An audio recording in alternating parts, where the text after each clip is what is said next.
కొణిదెల శివశంకర్ వరప్రసాద్ మనందరి గుండెల్లో మెగాస్టార్ చిరంజీవిగా స్థిర నివాసం ఏర్పాటు చేసుకున్న మన చిరంజీవి అసలు పేరు.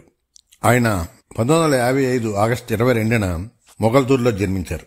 1978లో చెన్నైలో మద్రాస్ ఫిల్మ్ ఇన్స్టిట్యూట్ నుండి డిప్లొమా పొందిన తర్వాత 1978లో పునారద్రాలు చిత్రం చిరంజీవి నటించిన మొదటి చిత్రం. కానీ ప్రాణం ఖరీదు ముందుగా విడుదలయ్యింది.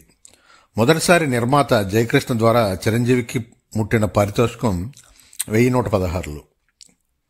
బాపు దర్శకత్వం వహించిన మన ఊరి పాండవుల చిత్రం చిరంజీవికి ప్రేక్షకుల్లో మంచి గుర్తింపు తెచ్చింది.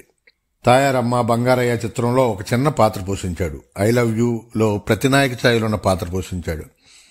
కె బాలచంద్ర దర్శకత్వంలో కమల్ హాసన్ కథానాయకుడిగా వచ్చిన ఇది కథ కాదు చిత్రంలో ప్రతినాయకుడిగా నటించాడు. ఇంకా మోసగాడు, రాణి కాసుల రంగమ్మ, 47 రోజులు, న్యాయం